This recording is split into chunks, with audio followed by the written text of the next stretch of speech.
Once upon a long time, or well, exactly 1 year ago, I made a video. And what happened? A global revolution? A shocking transformation? Nah, absolutely nothing changed. The world moved on, but I stayed the same, except for one tiny detail. I finally remembered to make another video. Wow!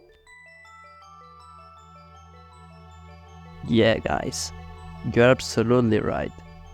I spent all the $1 million I got from the previous video. And now, well, yeah. I have to work again because I need to pay premium ChatGPT. Well, I mean, because I need to eat. Yeah, you know, food and stuff. So, let's dive into today's content. Let's make a dramatic recap of what happened before. In the previous video, I brilliantly created this horrible and tedious system where you have to manually search for the color differences between normal Pokémon and their shiny forms. This was really easy for Pokémon like Giratina, where the color change was so obvious even a Snorlax could spot it, but made it impossible for Pokémon like Gengar or even the starters, whose shiny forms are inexistent as my social life. Moreover, static encounters areas, similar to my sleeping schedule, are not affected by day and night cycles. But when it comes to the wild encounters, it changes.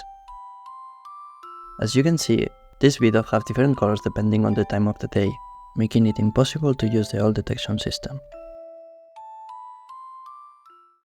The solution? Skip the most interesting part of the program, which is the color detection system. We will literally just calculate the time it takes for the shiny stars animation to appear. If it takes less than 1.5 seconds, it means it is not shiny. And if it takes more than 1.5 seconds, which is about half a marathon, it's shiny. Because, you know, a common mistake is trying to simplify and optimize a part of a process that should never exist. After that, it was finally time to catch some wild shiny Pokémon. My first epic catch? A totally non-shiny Beetle. You may be thinking why? Well, because my starter was a shiny Torwick, and it was really slow to see the stars animation every encounter.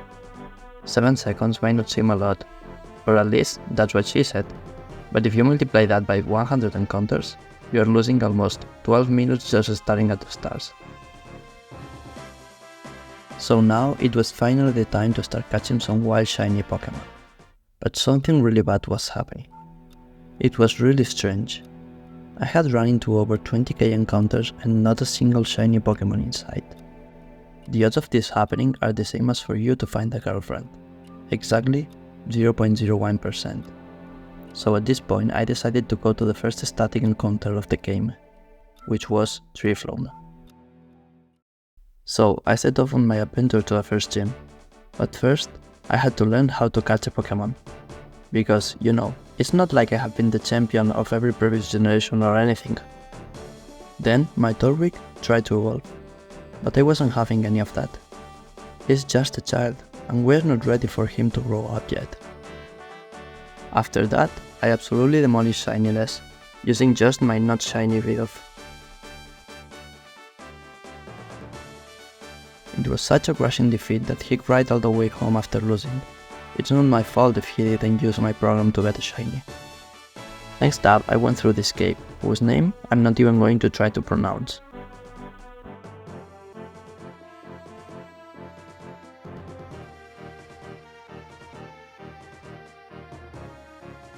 My Torwick tried to evolve again, but nope, still not happening. He's staying as a little cute Sprout for now. And finally, I took down the rock leader with my super fancy not evolved shiny starter, proving that sometimes the size is not the most important thing.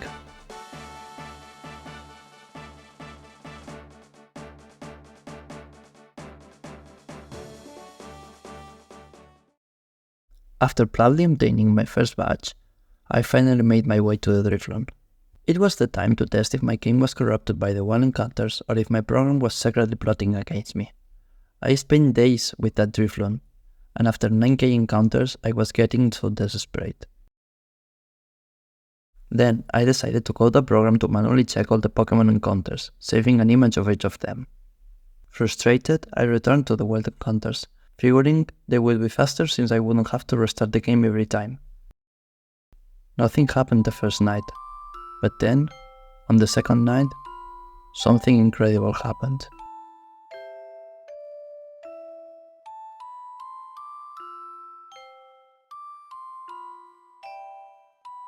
Exactly. The program was not working correctly. I don't know how many shiny Pokémons I did skip. Probably more than I want to admit. After digging into the code, I discovered that when the timer for the stars animation was supposed to be checked, the previous line of the code was resetting it to 0. So basically, every shiny Pokémon was getting erased right before my eyes. I just want to cry. At this point, my only option was to take a much needed break. I spent literally more than 8 real-life days running the program without obtaining any shiny Pokémon. But after crying a little bit, I came back, stronger than ever. I solved the issue, and that same night, I obtained my first shiny Pokémon, an incredible and super fancy Buizel. And it just took me like 20,652 encounters. But after that, in the next couple of days, the shinies just keep coming. 1 Buizel, 2 Buizels, 1 Celos, 2 Celos, 3 Celos.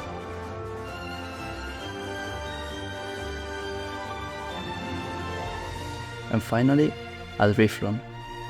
Wild and static encounters were working perfectly. Now, all that was left was to test for the starter encounters. After all that shiny hunting success, I decided it was time for a little upgrade. Check this out. This is the new interface. Pretty cool, right? For sure, cooler than you. So, what did I do next? Well, after throwing €5 at Nintendo, I transferred all those shiny Pokémon to my Pokémon Home account. It was either that or buying another Nintendo and transfer all of them to a different game. And let's be honest, I'm saving my money for something more practical, like vodka. I restarted the game and went for Chinchar, which took a solid 2,618 encounters. Then came Piplup, which decided to play even harder to get, taking 3,734 encounters. Now, keep in mind that each starter encounter is about 1 minute and 30 seconds, thanks to our lovely lake animation. So, in total, it took me like 159 hours, which is about 6.6 days of non-stop hunting. But at the end, it was all worth it, because I finally got my beloved Chimey West and Aqua Nugget. Finally, everything is working perfectly, except for my 2 neurons, which apparently refuse to connect with each other after all this. I need some sleep.